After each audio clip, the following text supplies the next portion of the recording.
Non mais regarde avec les yeux. Ouais, regardez.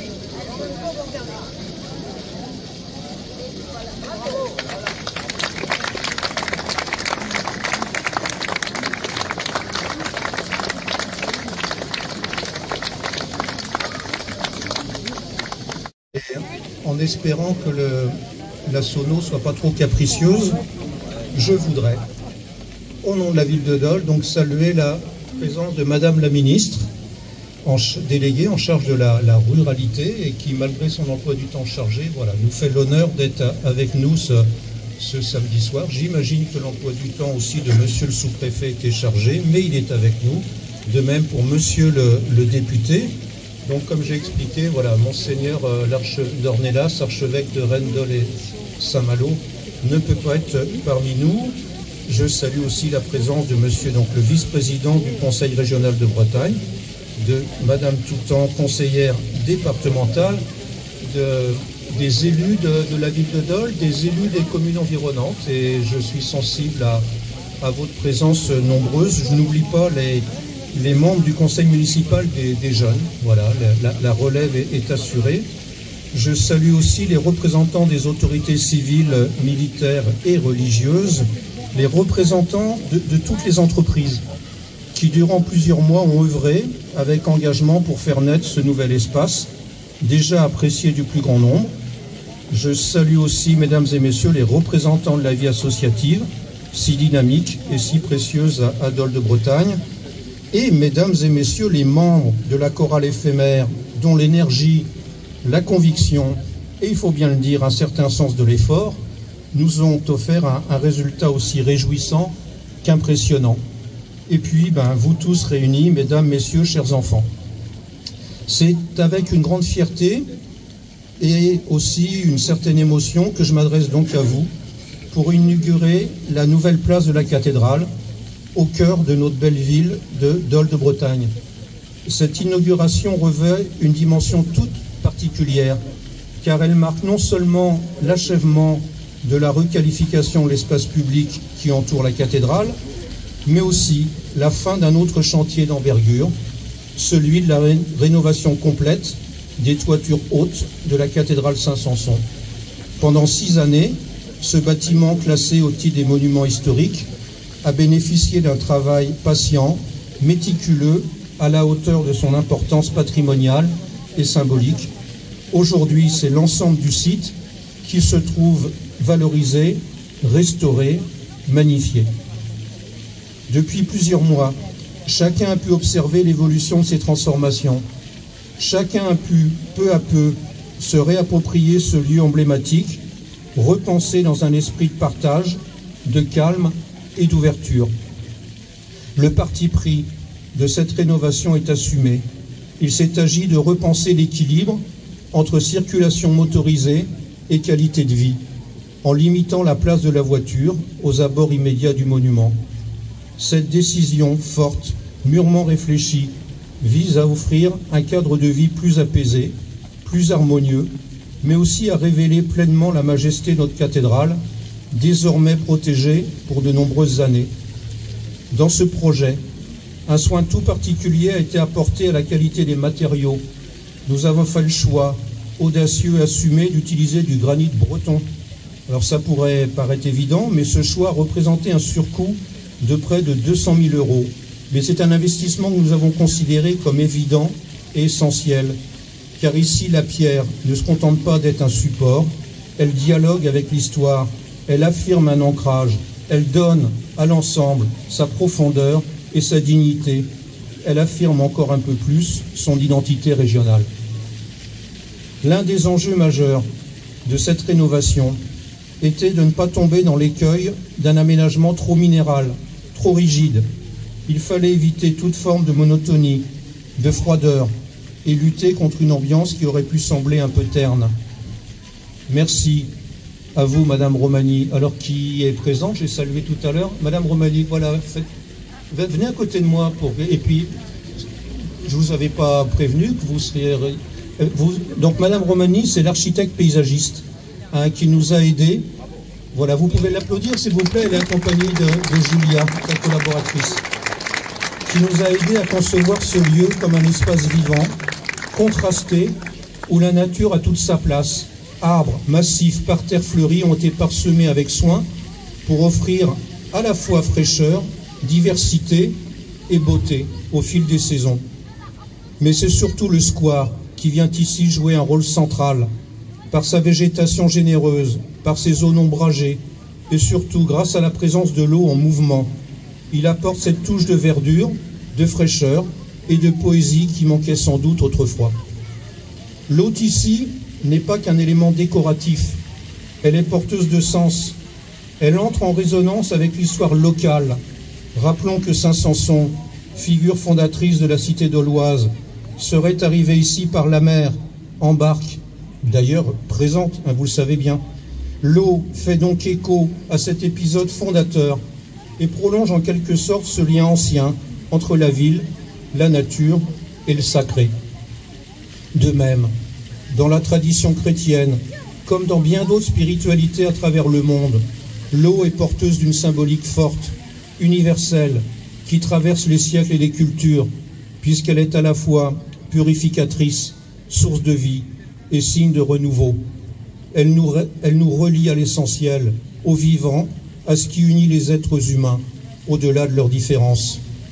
En intégrant ici l'eau en mouvement, cette cascade urbaine, à la fois simple et poétique, nous avons voulu faire écho à toute cette richesse symbolique, une façon discrète, mais profonde de faire dialoguer notre époque avec la mémoire religieuse, culturelle, spirituelle de ce lieu, en proposant à la discrétion de chacun un moment de paix, de respiration ou de contemplation. Mais au-delà de toute symbolique, l'eau est pour nous tous un bien précieux et indispensable. Sans elle, pas de vie possible. C'est elle aussi qui sait nous apporter tous ces petits plaisirs simples mais essentiels. La détente, la rêverie, les jeux d'enfants, les souvenirs. Qui n'a pas en tête un moment heureux passé au bord d'un ruisseau, d'une fontaine, d'un point d'eau ou d'une rivière? Nous espérons sincèrement que cette cascade urbaine, discrète mais vivante, suscitera ce même type d'émotion, qu'elle sera un point d'attraction, un lieu de pause et pourquoi pas un déclencheur de souvenirs. Au moment de conclure, et après avoir évoqué la grande histoire de notre cité, la présence de la pierre et le travail collectif, permettez-moi de partager avec vous une petite fable que vous connaissez peut-être. Au Moyen-Âge, on demanda à 3 tailleurs de pierre ce qu'ils étaient en train de faire. Le premier répondit « Je taille une pierre ». Le second dit « Je gagne ma vie ». Mais le troisième lui déclara « Je bâtis une cathédrale ». Alors, bon, il est clair qu'aujourd'hui on ne construit plus de cathédrales, ou en tout cas plus beaucoup, mais cette anecdote, toute simple, dit beaucoup de l'esprit qui a guidé ce projet. Au-delà des plans, des circulations, du pavé, de la végétation et de l'eau, il s'agissait pour nous d'inscrire cet aménagement dans quelque chose de plus grand, en respectant ce lieu qui traverse le temps, comme un espace de vie, de mémoire, de transmission. Mesdames, Messieurs, chers amis, vous l'aurez compris, la rénovation de la place de la cathédrale, tout comme celle de l'édifice lui-même, n'est pas une simple opération technique ou esthétique. C'est une vision, c'est un projet qui conjugue patrimoine et modernité, qualité de vie et enracinement, un projet qui vous appartient désormais. Alors merci à toutes celles et à tous ceux qui ont rendu cette transformation possible, mes collègues, élus, les services de la ville de Dole, l'équipe de maîtrise d'œuvre, donc autour de Madame Romani, les artisans, les entreprises, les agents de la DRAC, et notamment Madame Morin-Roy, architecte des bâtiments de France, la paroisse et l'aide précieuse des pères Thierry Simon, qui est avec nous ce soir, et Herman Teki, les partenaires institutionnels, et notamment l'État et la région, qui ont participé au financement de cet important projet, les riverains qui, durant les travaux, ont vu leur cadre de vie bouleversé, et bien sûr, vous tous, les habitants de Dole et du pays de Dole, qui, par votre attachement à ce lieu et par vos encouragements, nous ont permis de mener à bien cette belle transformation. Cette place est à vous, à nous tous, qu'elle vive pleinement ainsi et pour très longtemps. Merci.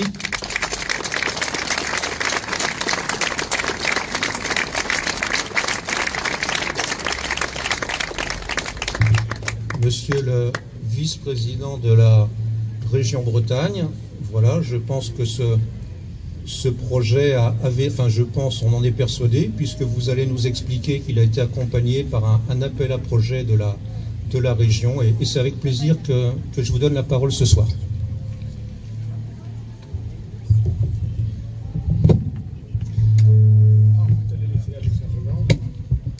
Alors, monsieur le maire, cher Denis,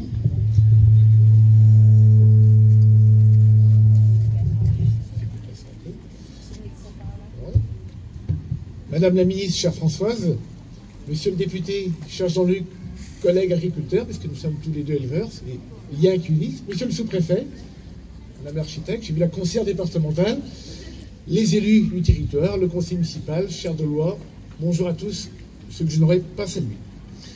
Alors je suis très heureux d'être ici à Dol de Bretagne pour partager ce moment rare, ce moment joyeux où l'on inaugure une transformation réussie, vraiment réussie, et un lieu réinvesti. Je vais commencer par rendre hommage à ceux que vous avez fait ici. Ce parvis n'est pas un aménagement parmi d'autres. Il est le fruit d'un projet mûri, habité, vous l'avez dit, monsieur le maire, soigneusement pensé, où l'on sent à la fois le respect du lieu et la volonté nette qui réconcilie la pierre et la nature, le patrimoine et la vie quotidienne, la beauté, la sobriété, la mémoire et l'avenir. Vous avez réussi tout ce que tout le monde cherche, sans toujours y arriver. Désencombrer, apaiser, donner toute sa place à l'eau, au végétal, à la déambulation. C'est cohérent, c'est juste et c'est inspirant. Merci, vraiment merci. Ici, dans cette ville ancienne, au pied de cette cathédrale, qui était là avant nous, qui sera là après nous, ce n'est pas seulement un lieu qui change, c'est une manière de faire évoluer notre rapport à l'espace public. Et ce rapport, il dit beaucoup de ce que nous voulons pour les territoires bretons, le granit breton. Ce que nous voulons, c'est que chacun puisse bien vivre là où il est, là où il a ses attaches, ses souvenirs, ses projets. Pas uniquement dans les grandes villes, pas seulement dans les endroits bankable, comme on dit, partout. C'est tout le sens du programme Bien vivre en Bretagne, qui nous a permis d'accompagner ce projet à hauteur de 240 000 €, comme tant d'autres dans les centres-bourgs, qui revivent des équipements de proximité, des circulations douces et des lieux qui redonnent envie de restaurer, de rester et de revenir. Ce n'est pas une politique d'affichage, c'est une politique de rééquilibrage qui met 5 fois plus de moyens là où les besoins sont les plus forts. Il ne faut pas toujours arroser l'argent public là où ça pousse tout seul, mais bien rééquilibrer. En tous les cas, c'est la doctrine de la région Bretagne et de Loïc Chenet-Girard. Parce que l'égalité territoriale n'est pas un supplément d'âme. C'est un choix politique. C'est un choix que nous assumons. Ce parvis, je le disais, n'est pas anodin. Il est symbolique. Il est symbolique d'abord parce qu'il entoure une cathédrale, et ce mot dit l'ampleur, mais aussi la verticalité. Mais aussi parce qu'il est ce point d'articulation entre le passé et le présent, parce qu'il nous invite à ralentir, à lever les yeux, à sentir la matière sous nos pas. Et parce qu'il montre très concrètement qu'il est possible de faire du beau, du durable, du vivant, sans céder ni à la standardisation, ni à la facilité. Ce que vous avez fait ici, c'est du beau travail. Un travail de la durée, un travail collectif. Et je crois que cela mérite d'être souligné. Derrière chaque mètre carré rénové, il y a des idées partagées, des choix techniques, des artisans, des débats, des ajustements. Et au bout du compte, une transformation concrète. La région a été fière d'être partenaire de cette transformation. Elle l'a été pour le parvis, comme elle l'a été pour la cathédrale elle-même. Et ce n'est pas un hasard, car nous croyons que le patrimoine, ce n'est pas du passé, c'est une matière vivante, un levier de fierté, un levier d'attractivité, un levier de cohésion. Quand un centre-bourg est beau, bien entretenu, respecté, ça fait chaud au cœur des habitants. Cela donne de la dignité, cela donne l'envie d'ouvrir un commerce, d'y vivre, d'y revenir. Et ça, c'est une matière de tenir ensemble, de résister, devant la ministre, aux fragmentations de notre époque, de faire société tout simplement. Je terminerai par une image. La Bretagne est une archipel. Nos territoires sont autant d'îlots de vie, reliés entre eux, chacun singulier, chacun précieux.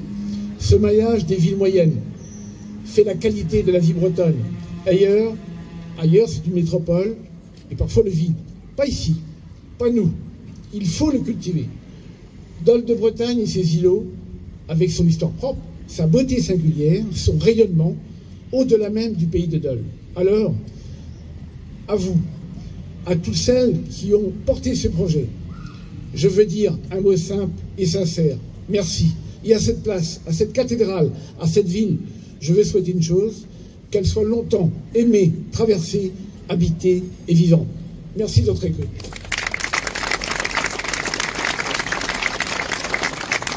Merci, monsieur le vice-président, pour ces mots d'encouragement, de reconnaissance. Et c'est vrai que voilà, si à l'instant précis il semble être adressé au maire, c'est à l'ensemble de l'équipe municipale qu'il mérite d'être envoyé. Monsieur le député, alors le député de la circonscription, mais vous le savez, monsieur le député de la circonscription, c'est un enfant de chez nous, parce que sans connaître sa vie dans le détail, je crois que ça fait bien des années qu'il fréquente les lieux. Ancien élève de Saint-Magloire, j'imagine. Voilà, donc ça a un petit peu changé. Ça a un petit peu changé par rapport à ce que tu as connu. Cher Jean-Luc, je te donne la parole. Merci Denis, juste quelques mots, puisque voilà, monsieur le sous-préfet et madame la ministre compléteront, mais voilà, moi tout plaisir, voilà, bonjour à tous, comme ça on gagne quelques secondes, parce que moi j'ai envie d'entendre la chorale. Donc, et puis je me dis peut-être qu'aujourd'hui est née une super chorale à Dol de Bretagne, et peut-être que ce moment particulier va peut-être voilà, faire une vocation pour l'avenir, et on ne sait jamais, des fois il y a des belles histoires comme ça qui s'écrivent le jour d'inauguration ou le jour de rencontre. Alors moi, tout le plaisir, comme tu le dis Denis, forcément d'être ici aujourd'hui, et tu l'as dit, je ne voudrais pas passer sous silence aussi tout le travail réalisé autour de cette cathédrale depuis tant d'années.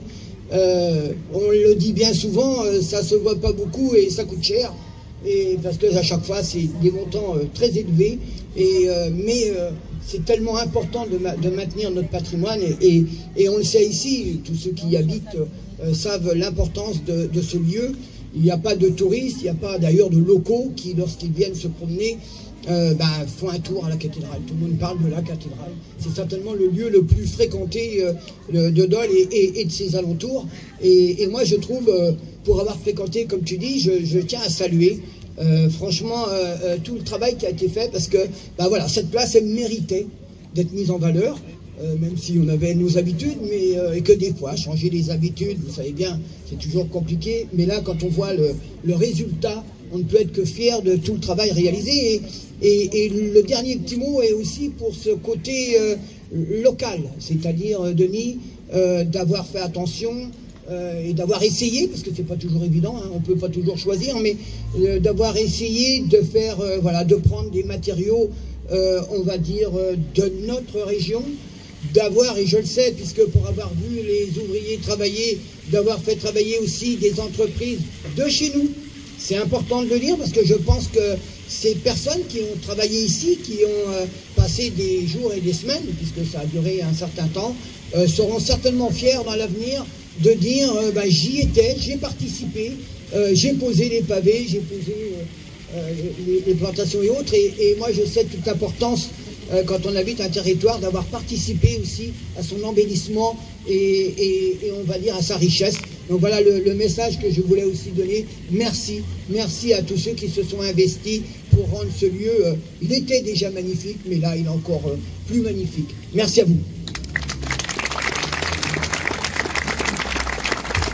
Merci, monsieur le député. Alors, je ne vais pas, comment dire, contrarier le sous-préfet, mais lorsqu'on a la chance d'avoir un ministre ou une ministre avec nous, ben c'est le membre du gouvernement qui porte la parole de l'État. Madame la ministre, chère Françoise. Merci beaucoup, monsieur le maire, cher Denis. Ça n'est pas sans émotion que je suis ici aujourd'hui. Nous sommes tous ensemble et nous faisons face à cette cathédrale qui raconte l'audace des hommes qui ont osé bâtir cette cathédrale, ceux qui ont taillé la pierre, ceux qui sont venus ici parce qu'ils avaient la foi ou parce que parfois aux alentours on guerroyait. Et cher Denis, c'est le fil du temps que vous écrivez aujourd'hui, et vous êtes, toi, ton équipe municipale que je salue, les jeunes conseillers municipaux qui sont là, vous tous qui avez participé, madame l'architecte, ceux qui vous ont accompagné, vous êtes des maillons de cette histoire de Dol de Bretagne qui est tout à fait exceptionnelle. Et ce qui est très curieux, c'est que nous avons tout à la fois eu le bonheur d'entendre une chorale éphémère devant une cathédrale éternelle. Et je crois que c'est la vérité de la vie qui fait qu'il y a des moments un peu d'exception qui échappent au temps, des sortes de surprises, et puis il y a le fil de l'histoire que les hommes bâtissent au fil du temps. Et nous sommes nombreux ici, autour du conseil municipal. Je veux tout d'abord naturellement saluer le sous-préfet qui, je sais, veille avec beaucoup de bienveillance sur le pays de Saint-Malo et tout particulièrement à Dole, les conseillers départementaux, monsieur le vice-président de la région et monsieur le député. Il en faut du monde pour que tout ça se réalise, et je crois que ici, vous tous, vous avez un lieu qui est un lieu d'exception et qui ressemble à l'histoire de l'humanité, à l'histoire de nos villes qui se transforment au fil du temps. Et les transformations et les transitions sont des moments heureux parce que ça veut dire qu'il y a un avenir que vous avez bâti et qu'il y a une espérance, celle que les hommes et les femmes font naître tous ensemble.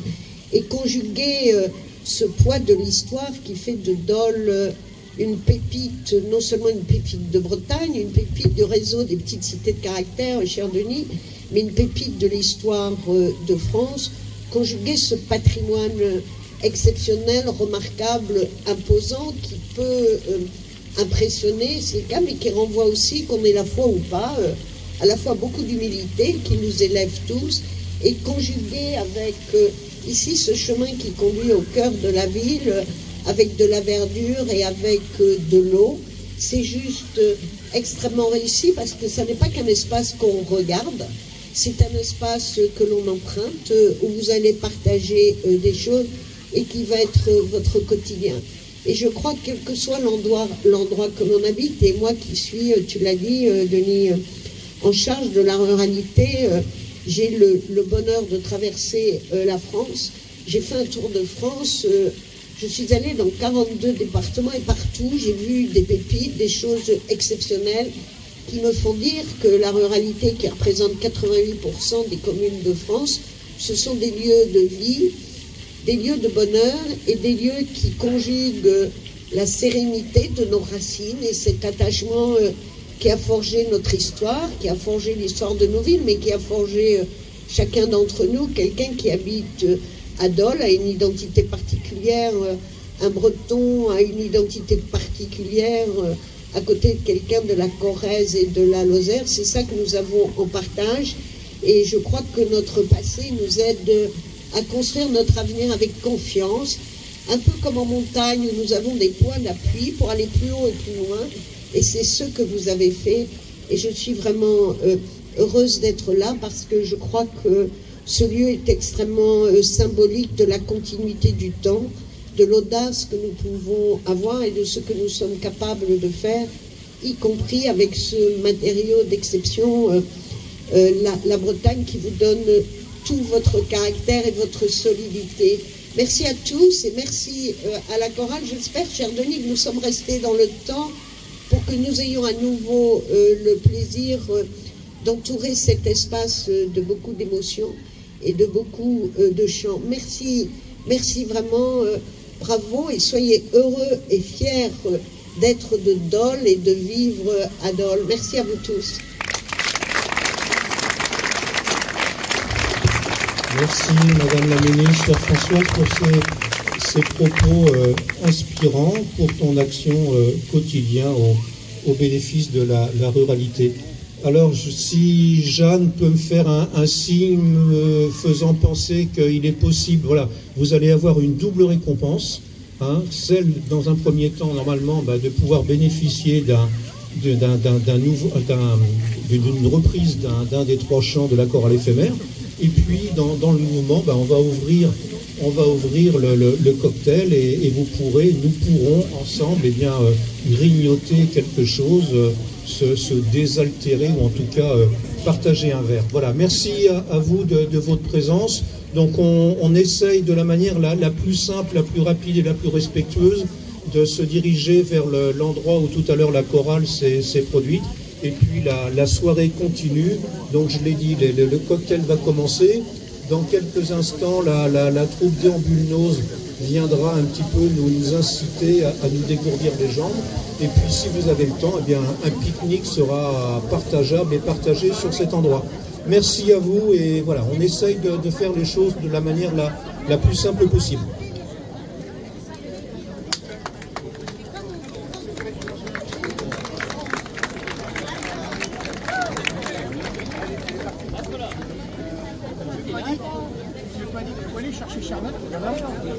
Charlotte qui est derrière.